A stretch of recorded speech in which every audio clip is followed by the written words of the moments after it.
Welcome into Ethan Skolnick starting 9 here on the 5 Reasons Sports YouTube channel. What am I doing with this? See, look at this. This is why I should actually start at 10 because it would give me an hour to untangle those. Anyway, I look ridiculous, but that's fine.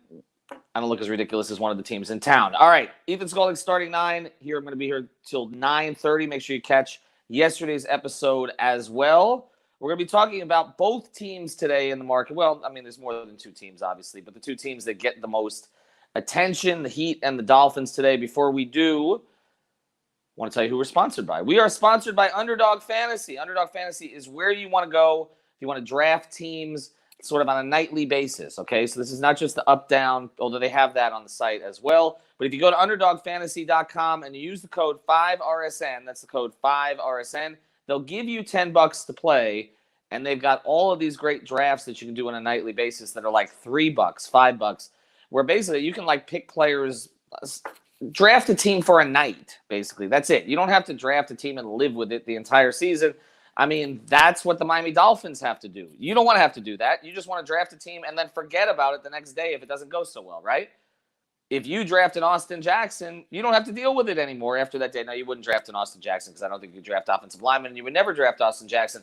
But these are the kinds of things you can do in Underdog Fantasy. Go to UnderdogFantasy.com, deposit, $20. They will give you $10 and then give some of these games a shot. They also do these best ball competitions throughout. They do the up-down pick'ems. They do like head-to-head competitions where you can pick who's going to have more fantasy points on a given night. All kinds of cool stuff in Underdog Fantasy. So use the code 5RSN. That's the code 5RSN. I'm going to start doing some drafts there. Well, I always say that. I have been doing some drafts there. I just want more of you to join me over at 5RS. Again, use that code 5RSN at Underdog Fantasy. We're going to start doing those even more often with their NBA product, okay? So jump on it and give it a shot. All right, we're going to be joined today by Alfredo Arteaga at roughly 9:15 if he wakes up. He was at our watch party last night at Dangerous Minds, which was an interesting place to be because, first thing, the pizza and the beer were great. We appreciate them hosting us. And we are doing another watch party next Monday. Now that we have a watch party streak, we've actually seen the Heat win 3 of their last 4 when we've done watch parties. We used to do Dolphins watch parties. They lost all of them. But the Heat, we're losing them. Now they're winning them. And we're going to do another one next Monday. That's against Denver. And we're going to do that at the Quarterdeck in Sunrise. That's actually closest to the Panthers arena. I think the Panthers are playing that night too. So it may be a both watch party. And there's a Monday night game between the Steelers and the Bears. So not a great Monday night game, but there'll be a lot of annoying Chicago and Pittsburgh fans there. So if you want to hang out with us at Quarterdeck, that's at Sunrise next Monday. Manny can tell me if there's a Panther game that night. I think there is, actually, because the Heat and the Panthers, for some reason, they always have to play on the same night, which means we can't focus on both teams the way that we would like to, particularly the Panthers. So we're going to do that watch party next Monday. But we were there last night, a few of us from 5 Reasons and then some others who follow 5 Reasons. And it was just like the perfect night to talk about both teams, right? Because for one team, you had like the embarrassment of all embarrassment days. I mean, it is so far out of control at this point that I don't even know how you characterize it. Like everywhere I go and I run into people who follow this network or know kind of what, I've done professionally for the last 25 years, it's like one of the first things they say to me now: I'm done with the Dolphins. I'm done with the Dolphins. Right? It's like the 5 words you hear everywhere. I'm done with the Dolphins. I'm done. I can't deal with this anymore. I gave up my season tickets. I have tickets for Sunday, but I don't want to go. Right? You're hearing that everywhere. Like it feels like this fan base has hit a breaking point. They're at each other's throats. They have been all season. That's why it's like I just throw a bomb out there on Twitter and just let them go at it. They don't like anything about what's going on with the organization and haven't for years, but it feels like this year is worse. I don't know if it's because the expectations were higher. That may be the case because of the 10-6 season, although we should have known better. Every time the Dolphins have had a season, whether it was 2008, 2016, where they had a winning year that resulted in the playoffs, they followed it up by slipping back, but not quite this far. I mean, 2009 team, I think, was 7-9. I believe the same was true for the 2017 team. This team's not going to be, well, they can't be because there's 17 games, but they're not going to be close to 7-9, right? 4-13 maybe. So it does feel like this year is different. Like it's more toxic than usual, but it's toxic to the point where it's starting to turn for some into apathy. It's like those five stages of grief. It feels like that's where Dolphin fans are right now. Because yesterday was like full disgust, right? Full disgust. Because you had been building to this crescendo of this 4:00 trade deadline, right? The entire season literally has been about this trade deadline. Nothing else. A week before the season, everybody felt good about the Dolphins. I remember I was at Sawgrass Mills Mall with my daughter, and I'm scrolling through Twitter. I shouldn't be doing that. I should be paying total attention to her. But I'm scrolling through Twitter just to see what's going on, and the Watson stuff starts to break from other sources. And I remember tweeting, wow, this is the worst thing that can happen a week before the regular season. The worst, okay? And whether it was the Dolphins leak, probably not, didn't really benefit them, or another leak, since then, the Dolphins have done nothing to get out in front of this. Nothing. They've let it fester and fester and fester to the point that, like, they're being used as a model by, like, the likes of Louis Riddick, who I know wants this job, but he's probably not going to get it saying stuff like this, where they're being subtweeted by all these people about, like, this is the worst you could ever handle a quarterback situation, or, if you make someone feel unappreciated, that was Riddick's tweet yesterday, something like that. How can you expect them to succeed? Like, they're being used as a case study. Like, there are a lot of case studies of, like, not developing a quarterback in the NFL, right? I mean, you can look anywhere. There's some where it's the quarterback's fault entirely, and there are others where it was the team's fault. But there are case studies everywhere. But this is, like, being used as the one. Like, this is the worst that it has ever been handled. You put your entire franchise's, like, enthusiasm and backing behind the quarterback when you draft him. Everybody's excited about the buildup. You don't have to move up. You take him 5th overall. You've got all these other assets to build with. And now, where are we? Literally, the quarterback is answering questions about another quarterback who's not on the team, who has 22 allegations, who may or may not be able to play, who wants to be here in Miami for some reason that nobody really understands. I mean, other than the obvious ones that you really don't want to think about. Like, and he's being asked about it in part because the general manager is hiding in the bushes. Do they have a general manager? People were asking yesterday, like, did they do anything else, right? Did they do anything else? Like, apparently there were offers for Devontae Parker and others. And Barry tweeted that they felt like this team could win now. Oh, well, how about winning last week or the week before or this Sunday, which they probably won't. Like, maybe they just don't have a general manager. Maybe Chris Greer was relieved of his duties and we're just not aware of it. Is that possible? I mean, would that surprise you at this point? Is he the only general manager in the league that wouldn't hold a press conference after what's been going on lately? Something. I mean, again, and I'm going to do a heat comparison today, and I know the Dolphins hate it, but I'm sorry. Like, if excellence is nearby, you should follow excellence. I'm watching not watching, but I've covered the Heat and the Dolphins in some capacity, more the Heat in recent years. But I was exclusively Dolphins for a little while. I mean, those were sad days. But the Heat, like, when they do something or don't do something at the trade deadline, they make Pat Riley available. He's available. Like, I was thinking back to it, like how many trade deadlines I've covered where there was a buildup and then nothing happened. And Pat would get on the phone with some beat writers, okay, or columnists, and we would sit there, okay, if they weren't at the facility, at the arena. And I remember many conference calls that I was on where it was, well, this is why we didn't do something. Now, it wasn't all true. Pat doesn't tell the truth about this stuff. I mean, the one podcast I want to have on 5 on the Floor someday is like Truth Serum to Pat Riley, where he talks about every transaction he made or didn't make. I mean, that would break all records, right? Okay, but he at least is available. Like, does this GM exist? Everybody's talking about a person who may be a ghost. Where is he? And then yesterday, like, the reports that are coming out, because they're not addressing anything, keep getting worse. The insinuation from and I haven't talked much about, like, the specific allegation. I'm not going to.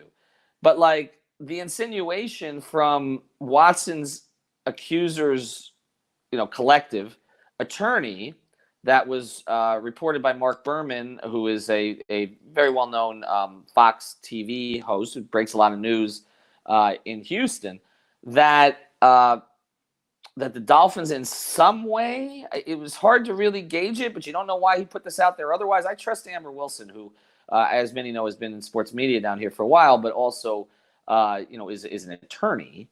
Was saying like it was very unusual for this attorney to put this out there. The insinuation that the Dolphins in some way, and I'm going to say allegedly 1,000 times here because I don't know if they did or not, and I don't want to, wanted to get a certain outcome with the accusers.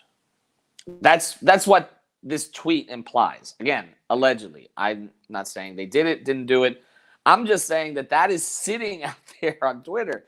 Like that is there. Like go this morning, like tweet, search for the Watson stuff. It's there. And the owner's not going to talk. He had an opportunity to talk in owners' meetings, and he kind of laughed. Everybody was asking the questions. I'm saying all this not because I want to go back through all the Watson stuff at this point. He's going to be a Miami Dolphin eventually, I think. I'm right? I mean, isn't that where this is headed? I mean, they're just tabled it to the offseason. But the insinuation, okay, that, they were trying to get some kind of an outcome with something they shouldn't be trying to get an outcome with, again, allegedly, okay? Or the fact, so the reports that came out that Ross didn't really get permission until the day before. I mean, what happened to the reports that were out there that the Dolphins immediately squashed because the owner was involved in it, that Ross was having no input in this situation, right? I mean, he has to have input. He's the owner, but they slammed everything down because it was like, okay, everything that's out there about Steve Ross and this is wrong, and apparently it was not. The organization was moving towards Deshaun Watson this whole time, right? I mean, it's obvious. I mean, Alex has reported that. Alex Dono, you can catch here every day now at 3. So you have that, okay, which, again, what people say to you, and they said it to me at the watch party last night, I'm done with the Dolphins. I'm done with the Dolphins. I'm done with the Dolphins. Everybody keeps saying this. I'm not the one saying it. I mean, look, we're going to see what that stadium looks like on Sunday. And I don't think it's just because they're a bad team playing another bad team. I think there are people who have just decided they just don't want anything to do with this anymore.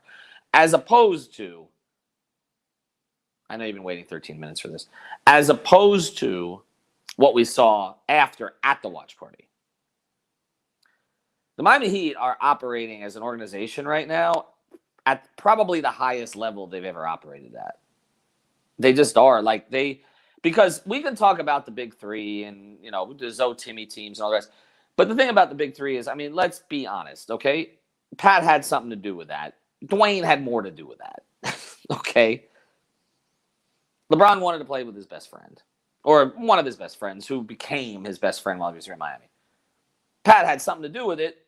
Andy had a lot to do with it, creating the culture, creating the cap space that, made it possible and attractive for the best player in the world at that time to want to be here, and another Hall of Famer to want to be here. But ultimately, as great a job as they did there was a certain amount of just, okay, LeBron just wanted to play with his friend. That is not what's happening here. They built this damn thing from scratch. Worse than that, actually. They built it from the wreckage of Hassan Whiteside, Deion Waiters, James Johnson, okay, and Tyler Johnson. They built this out of that. Go back to those 2 terrible off seasons that they had. I think it's funny. Heat's terrible off seasons, and for the Dolphins, it would be like a Tuesday. It's just another day. But they had 2 bad off seasons. The 16 and 17 off seasons were not good off seasons, right? And look what they did. They purged everybody from there. They got somebody to take Whiteside, right? They did the Ryan Anderson thing with Tyler Johnson. They stretched it out. They got Jimmy, again, they were attractive enough for Jimmy to want to be here. A little bit of luck there for sure, okay? But they sold him. And then look what they did since, or before that has become since. Drafting Bam and Tyler in the teens. This likely 6th man of the year and defensive player of the year drafted outside of the top 12. And I know people are a little annoyed with Duncan Robinson right now, but I mean, again, out of nothing, scrap heap, right? Dwayne Dedman last year wasn't playing for anybody. Now he's giving them double-doubles or near double-doubles in like 12 minutes. Their offense is getting 100 through 3 quarters routinely. Last night it was 99. Their defense, not just best in the league, best in 3 decades by anybody on a net rating basis. That's where they came from 16 and 17. The Dolphins in 16 made the playoffs. Look where they are. You're going to see more and more of this transition from one organization to the next because this is not temporary anymore. It's not. This was a football town. It's still a football country, but South Florida doesn't really participate in it anymore. So that is what became obvious last night, okay? That it's just you have one organization that nobody wants to talk about. I don't want to be there. I'm done with them. And the other organization that you're like, when's the next game? I don't think it's going to change anytime soon. I don't think it's going to change. And don't for a second think that when the Heat do things like QB1 with Kyle Lowry, you read into that any way you want. All right, we are sponsored here today also, and then we're going to bring Alfredo on. I believe, I'm sorry, I can't, my eyes are bad this morning, Manny. So is Alfredo there or is he not there? Just do something in the background. Let me know. Just hit the little chat button, something. I'll hit it here. We are sponsored here as all, no Alf yet. Okay. He may have actually slept through this thing. We are sponsored here as always by our friends over at Everything Trade Shows. I say as always because they're a big sponsor of the network. They haven't been a big sponsor of the show, but they will be going forward. Check out the really cool stuff here. Look at the booth builds that they do. And if we work for a company that's starting to go back to trade shows, and of course, people need to get back out of trade shows, right? They need to show what they've been doing during COVID, right? And how they've come out of it. Look at all the businesses that Everything Trade Shows works with. So if you have a small or medium business down here in South Florida, this is where you want to go, okay, to make sure that they're doing your trade show, they're doing your trade show correctly, okay, that your booth is representing what your business is. They do everything from the beginning to the end. Again, the booth build, they will show you exactly whether it's better to rent or buy in certain situations. They'll work with you on costs. And they'll, like I said, they'll do the rendering for free if you mention 5 reasons. They'll show you exactly how it's going to look. They'll draw the whole thing up. Again, these things are going on all over the country. They're back here at the convention centers here in Broward and also in Miami Beach and Miami Airport. I was at a convention there a couple of weeks ago down at Miami Airport. So make sure you go to everythingtradeshows.com. If your company is involved in trade shows at all, reach out to our friend Chris Chase or the rest of his great team. They're based right here on Las Olas, but they do service all 50 states. So if you got a trade show somewhere else, if your business is somewhere else, just hop on the phone with them. Go to the website, everythingtradeshows.com, and mention 5 reasons. All right. I don't know that Alfredo's going to wake up this morning, so if he doesn't, that's fine. He was with us at the watch party last night, and I can certainly continue this because, to me, there are certain trends that have happened in South Florida sports over the past 25 years that I've been witness to, but this is the strongest one, which is this pull from particularly the young Miami sports fan from the Dolphins to the Heat. And the young Miami sports fan doesn't really care about the specifics of the Watson situation. You know, I mean, I'm generalizing, but for the most part, that they're and they may not be the ones spending the money on the Dolphins, but the traditional Dolphin fan, the ones who, I mean, let's be honest, are more on Facebook than on Twitter, that are more of a certain demo than another demo. The Heat tend to trend younger, a little bit more progressive, a little bit more diverse in terms of fans. Again, generalizing because that's not always the case, but just generally, okay? If you go to Facebook, if you go to Twitter, you'll see the difference, okay? What I noticed over the past few days is that even on Facebook, okay, even on the message boards where Dolphin fans tend to be a little older, have been following the team for longer, can remember, I'm not going to say glory days because glory days you're talking 70s, but maybe early Dan years, in the 80s, etc. those fans, even those fans, not just the migration of the young fan, which doesn't remember much good with the Dolphins, so they have their Wade jerseys, right? Even the older fans got fed up this week. Just go look at social. They have a huge problem. They have a huge problem. Like, you say winning solves everything, and I have friends of mine who are more Dolphins than Heat, and they get on me about what they call my bias. My bias is just competence. I mean, that's really it. I mean, like I said, I covered the Dolphins for years, and I covered them when 10 wins was considered not to be good enough. I covered the end of the Jimmy years. I covered the Wannstedt years. I was there every day. I remember how Wannstedt was trashed for a 10-6 season, 2003. Or for the 2002 season, the season that Jason had 18.5 sacks and Ricky ran for 1853, right? And they were 9-5. And I did those 2 road trips. I was in Minnesota when Chris Carter dropped the ball. I was in New England. I'm responsible in part for what happened because I'm a jinx. And I said to Rick Spielman at halftime, wow, that Ricky Williams trade worked out pretty good because they were going to the playoffs. My fault. And Rick looked at me and said, why did you say that? And then in the second half, we know what happened, right? New England came back. Dolphins lost in overtime. Maybe the quietest locker room I've ever been in. So I was there for all that time. I was around the Dolphins more than I was around the Heat. But, I mean, again, there's competence and there's lack of competence. And what I have noticed over the past week is that it's not just the young Dolphin fan or young Miami sports fan that has abandoned the Dolphins for solely the Heat and may actually take a look at the Panthers now. It's the older fans that have said, I've had it. I've had it. Like I said, those 5 words, I'm done with the Dolphins. Now, will they come back if the Dolphins win a few games? Not this year, because there's nothing you can do to salvage this season. But I'm talking about maybe next year or the year. Yeah, sure. People like winning. They'll jump back on bandwagons. But I do think that the level of intensity for that organization in a positive way is dissipating quickly.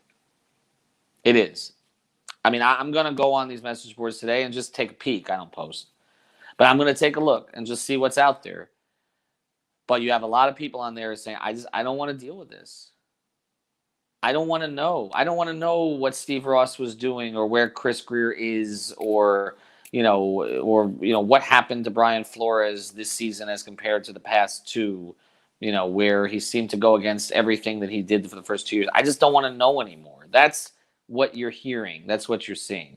And then on the other hand, you have an organization where you're like, I want to see more. Like, why don't they play today? Please. We need another Heat game.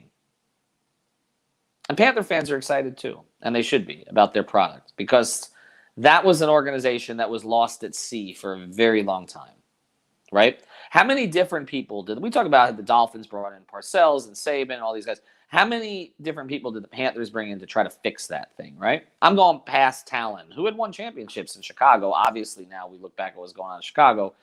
Wasn't, as great a situation as maybe it was perceived to be. But you go back prior to that, Rick Dudley had a reputation, for building franchises. Mike Keenan, right? I mean, they brought in some names, and none of it really sustained. None of it worked. Now it looks like they have a formula that works. Barry Zito seems to know what he's doing. And look, the coach situation is not their fault. I don't love that they let Quenneville coach that one game while it was still up in the air. I think they should have just put him to the sidelines until they decided. But listen, they handled it properly after that. They stood up in front of the media. Maybe Barry Zito can help us. Barry Zito. What did I call him? Barry Zito? Maybe a good left-handed pitcher. Maybe Zito could find Chris Greer somewhere. I'm sorry, I'm trying to read what Manny's saying. Yeah, the 11th GM. The 11th GM in Panthers history. Feels like there were 6 of them in 5 years. How many have the Dolphins had? Okay, now how many have the Heat had?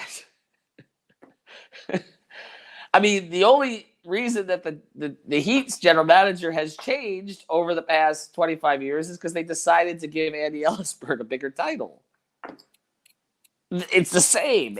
It's the same. It's I mean, like, it's still Pat and then Andy. 25 years. I mean, whether Pat's title is still GM or not doesn't. I mean, was always team president, but they elevated Andy to it. There's the list of general managers. And how many have the Dolphins had? Dennis Hickey, Mike Tannenbaum. Again, Chris Greer was here for all of this, right? Rick Spielman, Jeff Ireland. I mean, how many? Randy Mueller.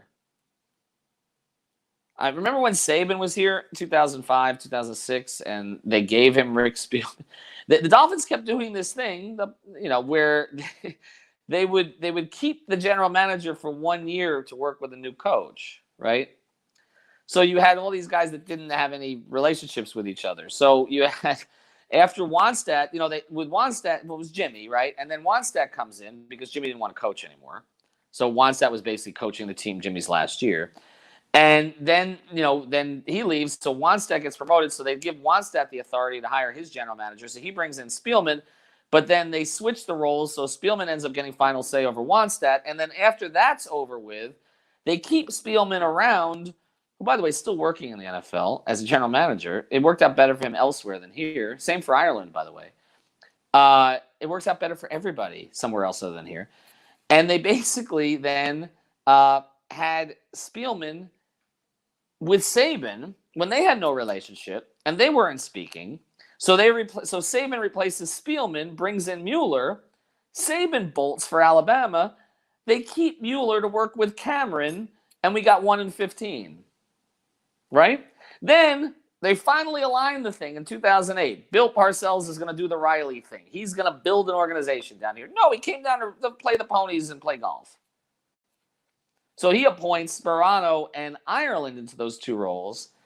And then at some point, that friendship craters, and there's stuff behind the scenes about who's blaming who. And Ireland is on a plane with Ross to go get Jim Harbaugh to replace Sperano.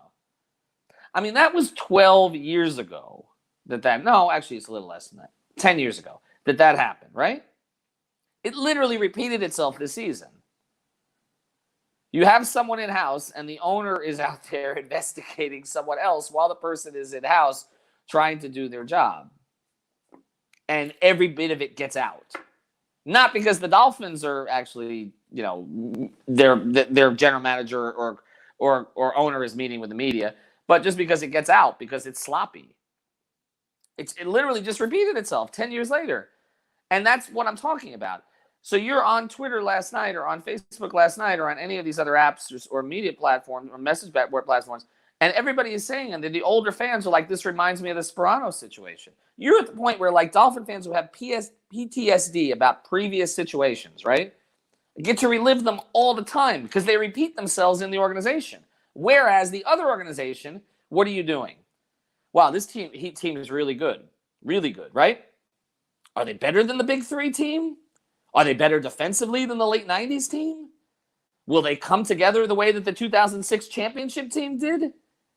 Like, all of the historical references with the Heat are good. They're all good, right? All of it. Can this be as good as that was? Because that was great, right? That was tremendous. With the Dolphins, all the historical references over the past, 20 years are embarrassing. Is this going to be as bad as that was? Do you see the difference? So my friends who may watch this today, who are more Dolphins inclined than Heat inclined, who get on me about my bias, right? Can you answer to that? Like, what have you enjoyed over the past 20 years? What have you enjoyed? What's been fun? Jay Ajayi for 6 games? Jarvis Landry on 3rd and 7, getting you 6? What have you enjoyed? Where are your happy memories? So when others in this market, and I will end here, and I'll get on Alfredo for not waking up. When others in this market, okay, and I'm talking about the fans and some of the old school fans, the ones who I feel for because they love this team, They want it to succeed. I want it to succeed. It's good for us. Okay? We don't need to do 24 hours straight of Heat content. We don't. I mean, I know some people would prefer we do, but I would love to mix in, Happy Dolphins content. I would love it. It's great when that stadium is full and people are excited. I don't really remember it, but whatever. Okay? But when people are out there now saying those 5 words, I'm done with the Dolphins. If you're an organization, okay, and I don't care how rich you are as an owner and how much money you may do in other things, and that's what people are saying about your product, you need to look inward, right?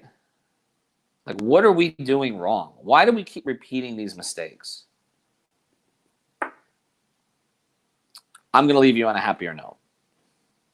Monday, quarter deck, sunrise, competent organization playing good basketball. See you there.